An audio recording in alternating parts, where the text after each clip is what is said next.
అదేంటి C section అయింది, normal delivery అవ్వాలి కదా, ఫార్ములా మిల్క్ ఎందుకు ఇస్తున్నావు, అదేంటి మదర్ మిల్క్ ఇవ్వాలి కదా.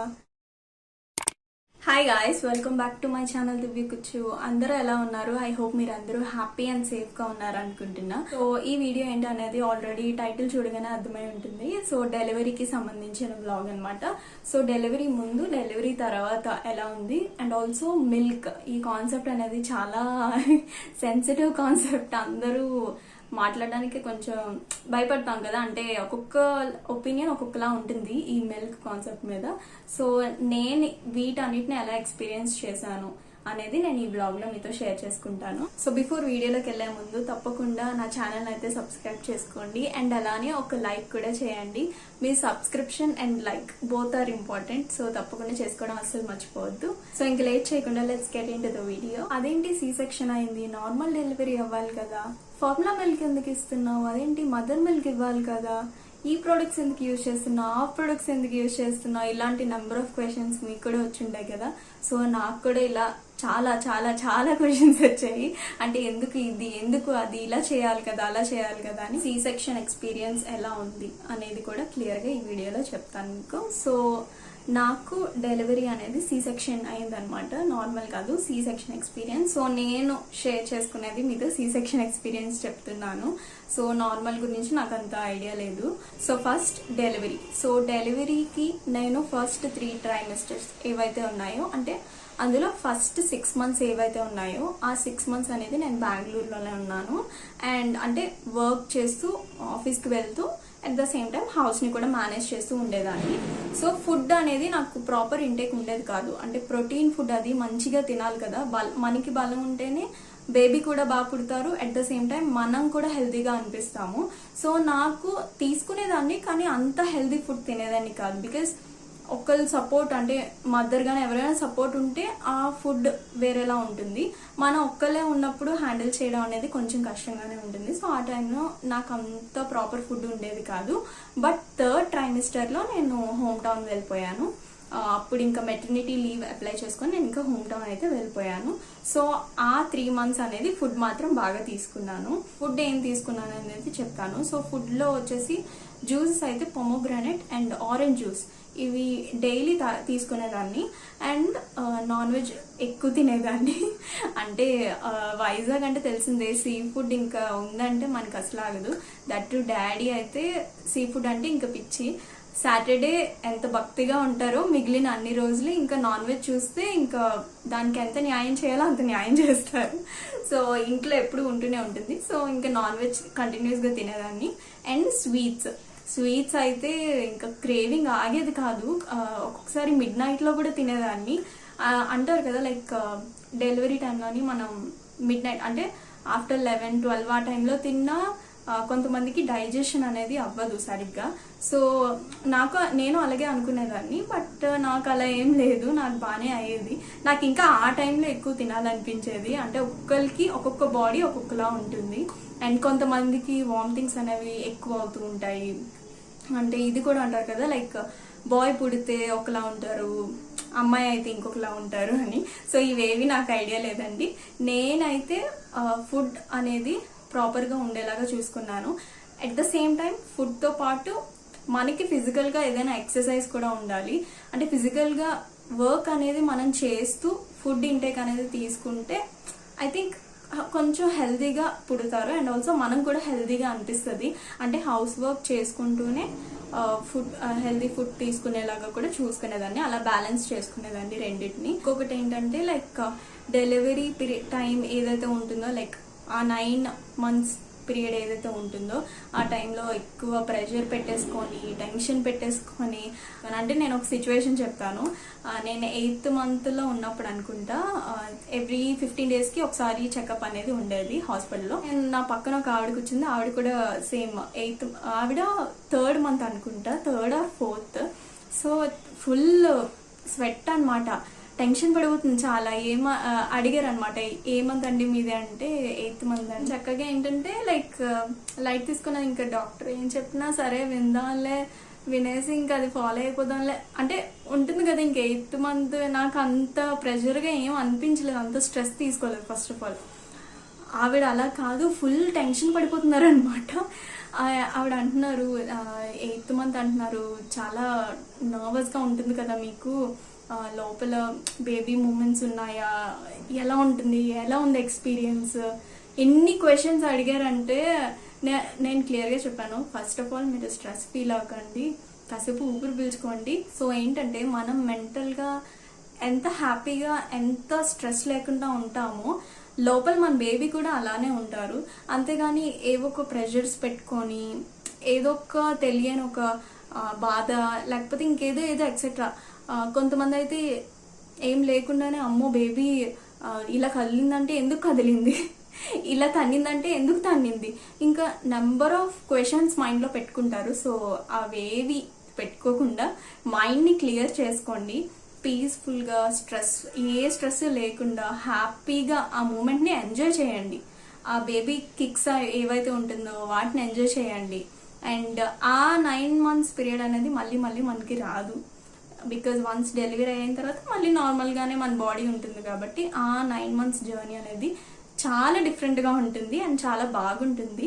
అది మనం ఎంజాయ్ చేసిన దాన్ని బట్టి ఉంటుంది. సో ఏ టెన్షన్స్ ఉన్నా ఏమున్నా అవన్నీ మర్చిపోయి పీస్ఫుల్గా ఆ 9 months మాత్రం మీ మీద హెల్త్ మీద ఫోకస్ చేసి వెళ్తే సో డెలివరీ అనేది హ్యాపీగా అయిపోతుంది. సో చెప్పా కదా, హెల్తీ ఫుడ్ అండ్ ఎక్సర్సైజ్ అంటే ఫిజికల్గా మెంటల్గా కొంచెం పీస్ఫుల్గా అన్ని విధాలుగా హ్యాపీగా ఫుడ్ అండ్ ఇంటేక్ కానీ అన్ని ప్రాపర్గా ఉండేలాగా చూసుకోండి. నా డెలివరీ డేట్ ఏదైతే ఉందో దానికి ముందు లాస్ట్ చెకప్ అనేది అవుతుంది కదా, అంటే ఒక 3-4 days ముందు లాస్ట్ చెకప్ అనేది చేశారు ఇక్కడ. సో అంటే ఒక్కొక్క హాస్పిటల్లో ఒక్కొక్కలా ఉంటుందేమో. అంటే నా ఫ్రెండ్స్కి వీళ్ళందరినీ చూస్తూ ఉంటాను కదా, ఇంట్లో వీళ్ళందరినీ చూసిన దాన్ని బట్టి వాళ్ళు వేరేగా అన్నారు. సో నాకైతే లాస్ట్ చెకప్ ఒక 3-4 days ముందు చేశారనమాట. సో దానికన్నా ముందు ప్రీవియస్ ఒక చెకప్ ఉంటుంది కదా, అప్పుడు వెళ్ళినప్పుడు ఏం చెప్పారంటే నార్మల్ అయ్యే ఛాన్సెస్ ఉంటాయనే చెప్పారు. బట్ లాస్ట్ చెకప్కి వెళ్ళినప్పుడు నార్మల్ అవుతుంది, ఇంకొక 5-6 days ఆగితే నార్మల్ అవ్వచ్చు. బట్ అమావాస్య అంటే దీపావళి అనమాట కరెక్ట్గా ఆ డెలివరీ నార్మల్ అయ్యే సిచ్యువేషన్ వచ్చినప్పుడు ఆ అమావాస్య దీపావళి ముందు రోజు అమావాస్య వస్తుంది కదా, సో ఆ అమావాస్య టైంలోని పుట్టే ఛాన్సెస్ ఉన్నాయి అని చెప్పారనమాట. సో కొంతమందికి కొన్ని సెంటిమెంట్స్ ఉంటాయి కదా, సో ఎవరిని మనం రాంగ్గా తీసుకోలేము. ఇలా రిస్క్ తీసుకోవడం సి సెక్షన్కే వెళ్ళిపోదాము అని చెప్పి నెక్స్ట్ డే అప్పటికప్పుడే నైట్ వెళ్ళి డాడీ వాళ్ళు ఇంకా రూమ్ అదంతా రాయించేసి ఆ నెక్స్ట్ డే సి సెక్షన్ అయ్యేలాగా చూసుకున్నారనమాట. సో బై గాడ్స్ గ్రేస్ మాకు షణ్ముఖ్ అయితే పుట్టాడు. సో November 10th షణ్ముఖ్ పుట్టింది. ఇప్పటికి 6 months అవుతుంది. రీసెంట్గా 2 days బ్యాక్కి 7th month లోకి ఎంటర్ అయ్యాడు. ఎక్స్పీరియన్స్ ఎలా ఉండేది అనేది కొంచెం షార్ట్గా చెప్తాను. సో ఫస్ట్ అయితే థియేటర్లోకి తీసుకెళ్లారు, ఆపరేషన్ థియేటర్లోకి పడుకోమన్నారు, పడుకున్నాను. బ్యాక్ సైడ్ మనకి అనస్థీషియా ఇస్తారు కదా, సో అది ఇచ్చారనమాట. అది ఇచ్చిన తర్వాత ఇది మొత్తం ఇంకా ఈ బెల్లీ పార్ట్ నుంచి కింద పార్ట్ ఏదైతే ఉందో అది మొత్తం ఇంకా మనకి అంటే స్పర్శ ఉండదు ఫుల్గా, ఇంకా తెలిసిందే కదా మత్తులో ఉంటుంది అది మొత్తం. ఆ టైంలోని చాలా మందికి ఫిట్స్ వస్తాయంట, కొంతమందికి షుగర్ వచ్చే ఛాన్సెస్ ఇలా ఉన్నాయని చెప్పారు. పడకుండా లైక్ హ్యాపీగా ఆ 30 minutes 40 minutes ఏదైతే ఉంటుందో సో హ్యాపీగా ఉండు, ఏ టెన్షన్స్ పెట్టుకోక, సో క్లియర్గా ఉండని నాకు క్లియర్గా చెప్పారనమాట. ముందు ఐస్ అనేవి క్లోజ్ చేశారు. ఇంకా నాకు చాలా భయం వేసేసింది, అంటే అన్ని క్లోజ్ చేసేసారు, ఫుల్గా స్టమక్ దగ్గర ఏదో చేసేస్తున్నారు, ఏం చేస్తున్నారు ఏం అర్థం కాలేదు. సో ఇంకా ఉంటుంది కదా ఆ టైంలో భయం అనేది. ఇంకా నా పక్కన ఏంటంటే ఆ టైంలో నాకు ఆపరేషన్ దగ్గర 2 doctors ఉన్నారు అండ్ ఒక నర్స్ ఉన్నారు అండ్ నా హెడ్ దగ్గర 2 doctors ఉన్నారనమాట. సో అలా ఉన్నారు.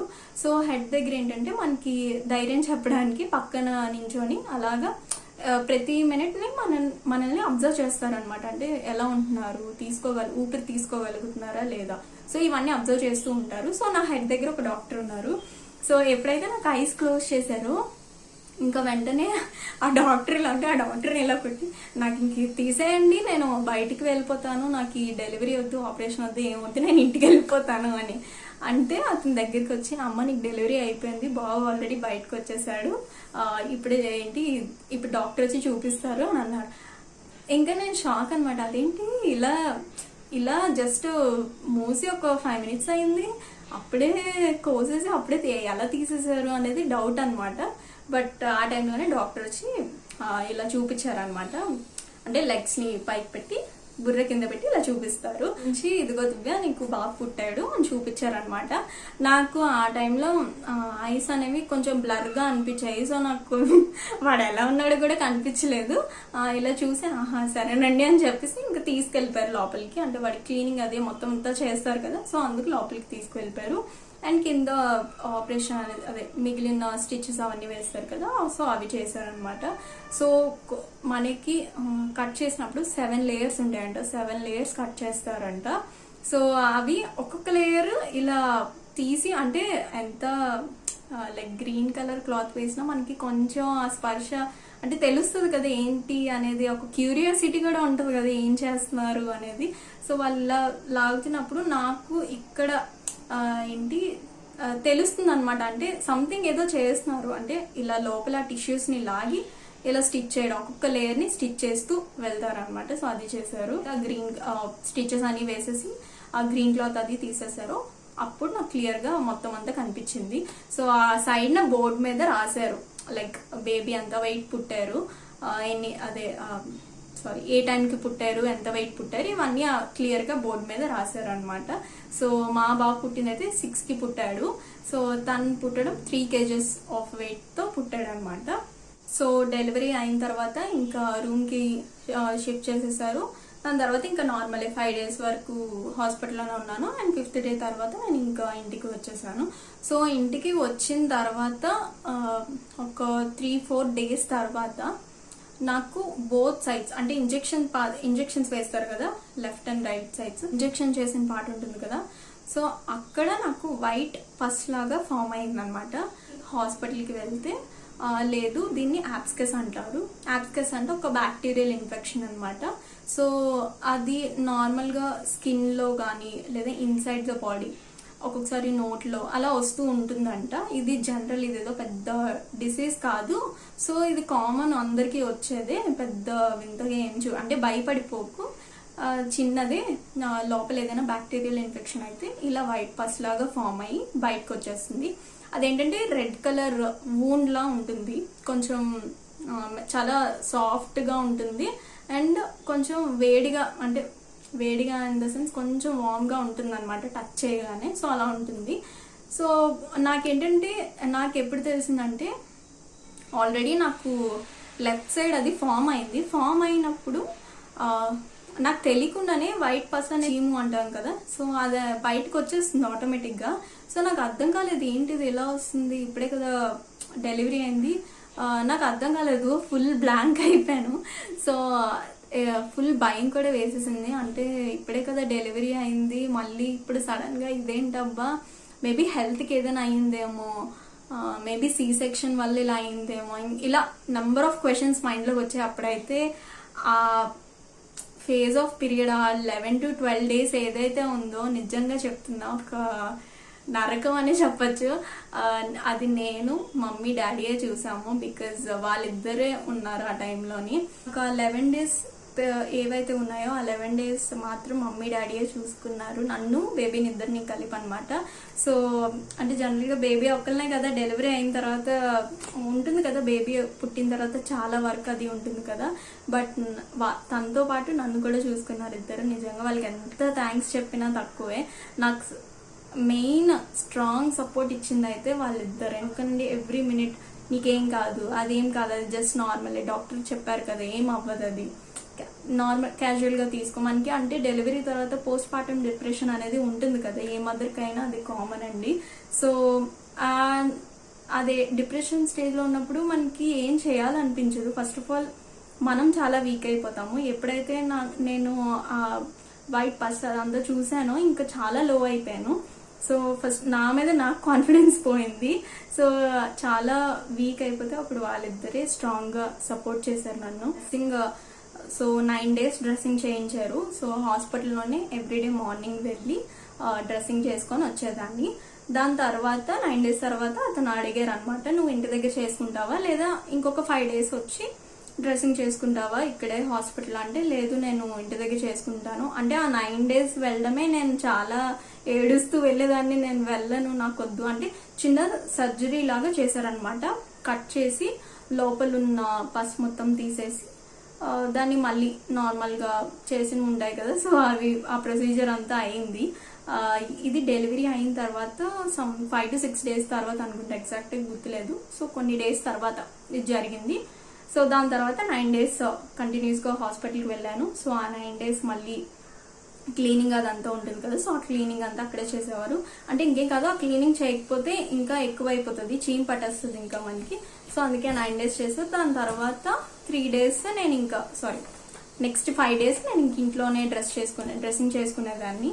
అంటే మమ్మీ హెల్ప్ చేసేది. సో మమ్మీ సర్జికల్ ప్యాడ్స్ అవి ఉంటాయి కదా, సో డాక్టర్ సజెస్ట్ చేసిన ప్యాడ్స్ ఇవన్నీ తీసుకొని మొత్తం ఇంక ఇంటి దగ్గరే డ్రెస్సింగ్ చేసుకునేదాన్ని. నెక్స్ట్ 11 days ఏవైతే ఉన్నాయో ఆ 11 daysకి ఫుడ్ అనేది నేను ఎలా తీసుకున్నానంటే, ఆల్రెడీ నేను ముందు బ్లాగ్లో చెప్పాను కదా కొన్ని పొడులు అవి తయారు చేశారని. సో వాటితోనే ఆ 11 days అంటే morning night black coffee and bread తినేదాన్ని. ఆఫ్టర్నూన్ మాత్రం ఆ పొడి చెప్పాను కదా, కంది పొడి, నెక్స్ట్ ఇంకేవో పొడిలు చేశారు కదా, వాటితోని రైస్ పెట్టేది మమ్మీ. 11 days తర్వాత నుంచి పథ్యం అంటాము, సో పథ్యం చేయించారనమాట. సో ఇందులో కూడా చాలా టైప్స్ ఉంటాయి, అంటే కొంతమంది పథ్యంలోని చాలా రకాలుగా, అంటే ఒక్కొక్కరు ఒక్కొక్కలా చేస్తూ ఉంటారు. కొంతమంది ఏంటంటే నాన్ వెజ్ని పూర్తిగా అవాయిడ్ చేస్తారు, కొంతమంది కొన్ని వెజిటబుల్స్ మాత్రమే సెలెక్టివ్గా ఉండేవి ఇస్తారు, అండ్ కొంతమంది అయితే వెజిటబుల్స్ కూడా ఇవ్వరు, అంటే టిఫిన్స్ లాగా పెడుతూ ఉంటారు. సో ఒక్కొక్కలా చేస్తూ ఉంటారు. సో మమ్మీ ఏంటంటే అంటే ఫస్ట్ నెక్స్ట్ వచ్చే డెలివరీస్ కూడా యూజ్ అయ్యేలాగా అలా బ్యాలెన్స్డ్గా పెట్టింది. సో నేను చెప్పినట్టు నువ్వుల నూనె, నెక్స్ట్ మటన్ ఎక్కువ తీసుకునేదాన్ని ఫుడ్లోని, అండ్ సేమ్ ఈ ఆయిల్తో చేసింది, ఇంకే ఆయిల్తోనే చేసేది కాదు. అండ్ నట్స్ అయితే పూర్తిగా అవాయిడ్ చేసేసింది. దొండకాయ ఈ కర్రీస్ ఉంటాయి కదా, సో ఇవి కూడా ఎక్కువ పెట్టేది కాదు. ఆనపకాయ అది ఎక్కువగా తినేదాన్ని. అండ్ ఫ్రూట్స్ కూడా లైక్ కొన్ని సెలెక్టివ్ ఫ్రూట్స్ ఇచ్చేది, అన్ని ఇచ్చేది కాదు. మిల్క్ రావడానికి తెలగపిండి ఎక్కువగా యూజ్ చేయమనేవారు, సో అది యూజ్ చేసేదాన్ని. అండ్ పిత్త పరిగెలు అంటారు కదా, సో ఇది ఫిష్ లో ఉంటది కదా, సో ఇవి కూడా మనకి మిల్క్ రావడానికి బాగా యూజ్ అవుతాయంట. సో ఇది కూడా తీసుకునేదాన్ని. వచ్చి మిల్క్. సో ఈ కాన్సెప్ట్ గురించి మాట్లాడాలి అంటే ఒక్కొక్కరికి ఒక్కొక్క ఒపీనియన్ ఇంకా చెప్తూనే ఉంటారు, ఇలా ఉండాలి, ఇచ్చేయాలి, అది అది అది అది ఎక్సెట్రా ఎక్సెట్రా. బట్ అందుకే అంటే దీని గురించి చెప్పాలన్నా చాలాసార్లు ఆలోచించాను, అంటే మాట్లాడితే మళ్ళీ ఎక్కడ ఏ విధంగా తీసుకుంటారా అని. బట్ నేను ఎక్స్పీరియన్స్ చేసింది మీతో షేర్ చేసుకుంటే అట్లీస్ట్ ఒక్కరికైనా యూజ్ అవుతుంది కదా అని చెప్పి నేను చెప్తున్నాను. అండ్ నాకు మిల్క్ అనేది డెలివరీ తర్వాత ఫస్ట్ 3 months అంటే C-section వాళ్ళకి జనరల్గా ఎలా ఉంటుందంటే, ఆపరేషన్ అయిన తర్వాత కొంతమందికి నార్మల్గానే మిల్క్ వస్తూ ఉంటుంది, ఇంకొంతమందికి ఎలా ఉంటుందంటే కొన్ని మంత్స్ వచ్చి తర్వాత కంప్లీట్గా స్టాప్ అయిపోతుంది, కొంతమందికి అయితే అసలు రాకుండా ఉంటుంది, అలా ఉంటుంది అనమాట. అంతేగాని అది దాన్ని ఎలా తీసుకుంటారంటే, నీ హెల్త్ పరంగా నువ్వు చాలా వీక్గా ఉన్నావు కాబట్టి నీకు అసలు మిల్క్ రావట్లేదు, లేదా నువ్వు ఫుడ్ తింటున్నా సరే నీకు మిల్క్ రావట్లేదు అంటే మేబీ నీ హెల్త్లో ఇంకేదైనా డిసీజ్ ఉందేమో అంటే లైక్ ఇలాగే చెప్తూ ఉంటారు అనమాట. నాకైతే డెలివరీ తర్వాత ఫస్ట్ 3 months అనేది కంటిన్యూస్గా మిల్క్ వచ్చింది, దాని తర్వాత ఇంకా కంప్లీట్గా స్టాప్ అయిపోయింది. సో ఆ టైంలో నేను షన్నుకి ఫార్ములా అనేది ఇంట్రడ్యూస్ చేశాను. సో అప్పటి నుంచి ఇంకా ఇప్పటి వరకు ఫార్ములానే కంటిన్యూ చేస్తున్నాను. ఆపరేషన్ ఫస్ట్ 2 days మనకి బేబీస్కి ఫార్ములా మిల్క్ అనేది ఇస్తారు, ఎందుకంటే మనం ఆ టైంలో మత్తులో ఉంటాం కాబట్టి, అంటే ఫుల్ స్లీప్లో ఉంటాం కాబట్టి ఆ టైంలో మదర్ మిల్క్ అది ఇవ్వరు. సో ఫస్ట్ ఫార్ములా మిల్క్ అలవాటు చేస్తారు కాబట్టి కొంతమంది బేబీస్కి ఇంకా అది అలవాటు అయిపోతుంది.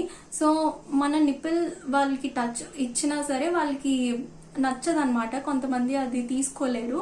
ఇంకా బాటిల్ నిప్పుల్స్ ఏవైతే ఉంటాయో ఇంకా వాటికి అలవాటు పడిపోతారు. ఎవెంట్ బాటిల్స్ యూజ్ చేస్తున్నాను. ఈ నిప్పుల్ ఏదైతే ఉందో సేమ్ మనకి మదర్ నిప్పుల్ ఎలా ఉంటుందో అలానే ఉంటుంది. సో అంటే దానికి తగ్గ డిజైన్ లోనే ఇది చేశారంట.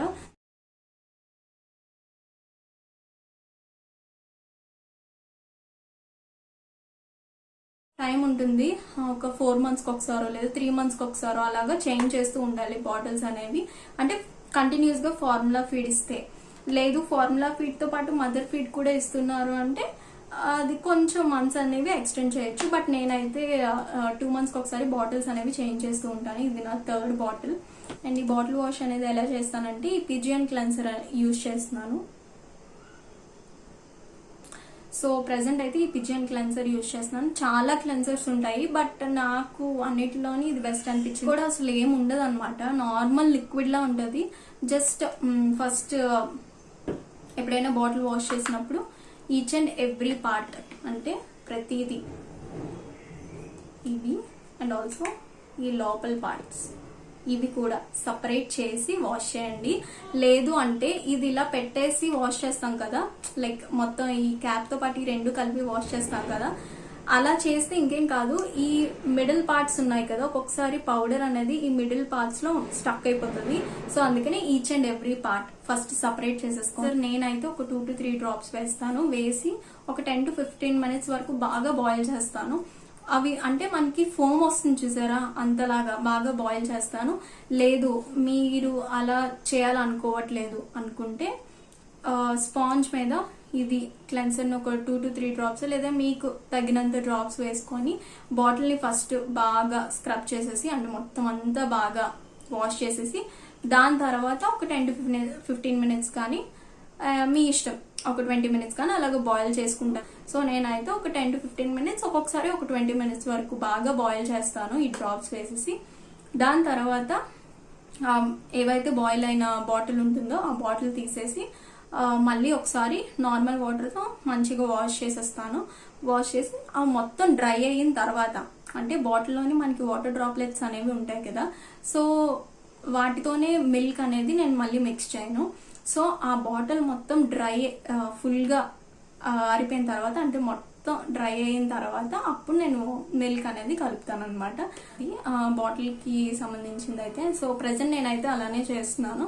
యూజ్ చేసే పౌడర్ ఏంటి అనేది ఇప్పుడు చెప్తాను. సో ఇంతకు ముందు షన్నుకి ఫస్ట్ ఏంటంటే డెక్సోలాక్ యూజ్ చేసేదాన్ని. సో ఆ డాక్టర్ ని కన్సల్ట్ అయినప్పుడు అతను చెప్పారు అసలు పౌడర్ ఎలా వేయాలి, ఎంత క్వాంటిటీ వేయాలి, ఎన్ని స్పూన్స్ వేయాలి, అది క్లియర్ గా చెప్పారు. అంటే మీరు ఏ బ్రాండ్ తీసుకున్నా దాని మీద రాస్తారు ఎన్ని స్కూప్స్ వేయాలి, ఎన్ని ఫీడ్స్ పర్ డే అనేది క్లియర్ గా మెన్షన్ చేసే ఉంటుంది. మేము దాని ప్రకారమే వెళ్ళాం, కానీ స్పూన్ ఫుల్ గా పౌడర్ అనేది వేసేవాళ్ళం కాదు. అంటే మాకు తెలియలేకపోయింది ఎలా వేయాలి ఏం చేయాలని చెప్పి. సో దాని వల్ల అప్పుడు కొంచెం మోషన్స్ అనేవి ఎక్కువగా అయ్యాయి. సో అప్పుడు అతను చెప్పారు ఇలా కాదు. సో సపోజ్ ఇది స్కూప్ అనుకోండి, ఇది ఇప్పుడు నేను యూజ్ చేస్తున్న బ్రాండ్ది. సో అందులోని ఇలా ఉంటుంది స్పూన్. సో దీనికి ఈ లెవెల్, ఇప్పుడు ఇలా ఉందా స్పూన్, సో దీనికి ఈ లెవెల్, కరెక్ట్ గా ఈ లెవెల్ కి పౌడర్ తీసుకోండి. అంతేగాని ఈ స్కూప్ కి ఇలా, అంటే ఈ స్పూన్ కి ఇలా హాఫ్ తీసుకోవడము, లేదంటే దీనికన్నా ఎక్కువ తీసుకోవడం అలా చేయకండి. కరెక్ట్ గా ఇది ఎంత ఉందో లెవెల్, ఆ లెవెల్ వరకే తీసుకోండి. అండ్ ఆల్సో దీనికి పాయింట్స్ ఉన్నాయి కదా, మీరు పాయింట్స్ వైజ్ అయినా వెళ్ళొచ్చు, అదర్వైజ్ ఎంఎల్ ఉంటుంది కదా, ఎంఎల్ వైజ్ అయినా వెళ్ళొచ్చు. నేనైతే పాయింట్స్ వైజే పెట్టుకుంటాను. సో ఇక్కడ పాయింట్స్ ఉన్నాయి చూసారా, 1 2 3 4. సో ఆ పాయింట్స్, సపోజ్ నేను ఇప్పుడు 2 points ఇవ్వాలనుకుంటున్నాను, అంటే 2 points అంటే ఈ 2 points ఏదైతే ఉందో ఇక్కడ వరకు వాటర్ వేస్తాను. అండ్ దీని నుంచి 2 spoons ఇక్కడ వరకు ఈ లెవెల్ ఏదైతే ఉందో ఈ లెవెల్ వరకు పౌడర్ వేసి మిక్స్ చేస్తాను. సో అలా ఇస్తాను. అంతేగాని 2 points కి 1 spoon లెవెల్ వేసేసి పౌడర్ వేయను. సో అంటే ఎన్ని పాయింట్స్ ఉంటే అన్ని పాయింట్స్ కి అన్ని స్పూన్స్ ఆ లెవెల్ వరకు వేసి మిక్స్ చేయాలి. సో దాని ప్రకారం ఇంకప్పటి నుంచి నేను ఆ డాక్టర్ చెప్పిన తర్వాత నుంచి ఇంకా అలానే కంటిన్యూ చేస్తూ వస్తున్నాను. ముందైతే డెక్సోలాక్ యూజ్ చేసినప్పుడు ఎక్కువ మినిట్స్ కాసేది కదా, అంటే ఎక్కువ హవర్స్, అంటే ప్రతి 30 minutes కి అలాగా అది మిల్క్ అనేది అంతగా సరిపోయేది కాదు. సో దాని తర్వాత మేబీ ఈ బ్రాండ్ సెట్ అవ్వలేదేమో, ఇంకేదైనా చూద్దాము అని చెప్పి అప్పుడు మా అన్నయ్య వాళ్ళు రీసెంట్ గా మా అన్నయ్య వాళ్ళకి అందరికి డెలివరీస్ అయ్యాయి అనమాట. సో వాళ్ళకి కూడా same like mummy side almost maximum people కి సి సెక్షన్స్ అయ్యాయి అనమాట. సో వాళ్ళకి కూడా సేమ్ నా అలానే మిల్క్ ప్రొడక్షన్ ఉండేది. సో వాళ్ళు చెప్పారు ఇలా నాన్ప్రో ఒకసారి ట్రై చేయు, అదర్వైజ్ యాప్తమెల్ అని ఇంకొక బ్రాండ్ ఉంటుంది అది ట్రై చేయు అని చెప్పారు. సో ఇవి కాస్ట్ వైజ్ అయితే రెండు ఎక్కువే, ఒకటి 900 ఉంటుంది, ఒకటి 1000 అబౌవ్ ఉంటుంది. సో ఆ డిఫరెన్స్ లో ఉంటుంది. సో నేనైతే నాన్ ప్రో రెండిటికి ఏది బెస్ట్ అని చూస్తే రెండు ఈక్వల్ గానే అనిపించాయి, నాకు అంత మేజర్ డిఫరెన్సెస్ ఏం కనిపించలేదు. బట్ నేనైతే నాన్ ప్రో స్టార్ట్ చేద్దామని చెప్పి ఇంకా నాన్ ప్రోనే స్టార్ట్ చేశాను. ఇంకా అప్పటి నుంచి నాన్ ప్రోయే కంటిన్యూ చేస్తున్నాను. ఇప్పుడు ప్రజెంట్ నేను స్టేజ్ 2 యూజ్ చేస్తున్నాను, బికాస్ 7th మంత్ కి ఎంటర్ అయ్యాడు కాబట్టి. సో స్టేజ్ 2వి తీసుకున్నాను. ముందు స్టేజ్ 1వి యూజ్ చేసేదాన్ని, అందులో కూడా స్టేజెస్ ఉంటాయి అనమాట. సో చూడ్డానికి ఇది ఆల్రెడీ ఓపెన్ చేసేదాన్ని, ఏమనుకోండి. సో చూడ్డానికి అయితే ఇలా ఉంటుంది. సో ఇక్కడ మీకు క్లియర్ గా రాస్తాడు స్టేజ్ 2 ఎన్ని మంత్స్ నుంచి ఎన్ని మంత్స్ అనేది క్లియర్ గా రాస్తాడు. అలాగే స్టేజ్ 1 కి ఎన్ని మంత్స్ వరకు యూజ్ చేయాలి, స్టేజ్ 2 కి ఎన్ని మంత్స్ వరకు యూజ్ చేయాలి అనేది క్లియర్ గా మెన్షన్ చేస్తాడు. అండ్ దీని నెట్ క్వాంటిటీ అయితే 400 grams ఉంటుంది. ఇక్కడ మీరు చూసినట్టయితే ఇక్కడ క్లియర్ గా మెన్షన్ చేస్తాడు అనమాట, ఎన్ని మంత్స్ కి ఎంత క్వాంటిటీ ఇవ్వాలి అండ్ ఎన్ని ఫీడ్స్ ఇవ్వాలి పర్ డే అని చెప్పి ఈచ్ అండ్ ఎవ్రీథింగ్ క్లియర్ గా మెన్షన్ చేస్తాడు. సో నేను దాని ప్రకారమే యూజ్ చేసేదాన్ని. ప్రజెంట్ ఇక్కడ ఏం రాశాడంటే 7 to 9 months కి 4 to 3 feeds per day. ఇది యూజ్ చేసిన తర్వాత డిఫరెన్స్ అంటే ముందు దానికి దీనికి డిఫరెన్స్ ఏంటంటే, ఇది యూజ్ చేసిన తర్వాత 3 to 4 hours గ్యాప్ ఇచ్చి ఇంకొక ఫీడ్ ఇచ్చేదాన్ని. సో అలాగా ఉండేది అనమాట. ఇంతకు ముందు అలా ఉండేది కాదు, లైక్ ఎవ్రీ 1 hour కి లేదా ఎవ్రీ 30 minutes కి ఉండేదన్నమాట ఫీడింగ్ అనేది. వీటన్నిటికన్నా మించింది మదర్ మిల్కే బెస్ట్. బట్ మదర్ మిల్క్ రావట్లేదు అన్నప్పుడు మన దగ్గర ఇంకొక ఆప్షన్ ఉండదు కదా, ఉండే ఆప్షన్ వల్ల ఫార్ములా మిల్క్. వీటితో పాటు నేను కొన్ని ఫుడ్స్ కూడా ఇంట్రడ్యూస్ చేశాను. సో రైస్ పాలిష్ కానీ యాపిల్ ప్యూరీ, సో ఇలా ఉంటాయి కదా, సో ఇవి కూడా పెడుతూ ఉంటున్నాను అనమాట. సో ఫీడ్స్ ఇచ్చినప్పుడు మాత్రం చూసుకోండి, అంటే ఫస్ట్ ఆఫ్ ఆల్ అబ్జర్వ్ చేయండి తను తీసుకోగలుగుతున్నాడా లేదా అని. అండ్ ఆల్సో ఒక బ్రాండ్ నుంచి ఇంకొక బ్రాండ్ కి, అంటే నేను ఫస్ట్ ఒక బ్రాండ్ యూజ్ చేస్తే తర్వాత ఇంకొకటి మారాను కదా, సో ఆ మారినప్పుడు వాళ్ళకి కొత్తగా ఉంటుంది అనమాట. సడన్ గా మనం ఇంకొకటి ఇంట్రడ్యూస్ చేసినప్పుడు అది తీసుకోవడానికి కొన్ని డేస్ టైం అనేది పడుతుంది. నా ఎక్స్పీరియన్స్ మొత్తం మీతో షేర్ చేసుకున్నాను. అండ్ షన్నుకి ప్రెసెంట్ నేను ఏం యూజ్ చేస్తున్నాను ఏంటి అనేది కూడా మీతో షేర్ చేసుకున్నాను. యాక్చువల్లీ ఈ వ్లాగ్ చేయడానికి చాలా ఆలోచించాను, అంటే జనరల్ గా ఇలాంటి టాపిక్స్ చెప్పినప్పుడు కొంచెం నెగిటివ్ గానే చూస్తారు కదా ఎక్కువ మంది, అదేంటి ఇలా అని చెప్పి. సో అందుకే కొంచెం ఆలోచించాను. బట్ మేబీ ఒక్కరికైనా యూజ్ అవుతుందేమో అని చెప్పి ఇంకా ఈ వీడియో చేద్దామని డిసైడ్ అయ్యాను. సో నాకు తెలిసింది, నేను చూసింది ఈ 6 months నెక్స్ట్ బిఫోర్ డెలివరీ నేను ఎక్స్పీరియన్స్ చేసింది నేను మీతో షేర్ చేసుకున్నాను. So my next video, till then bye bye, take care and thanks for watching.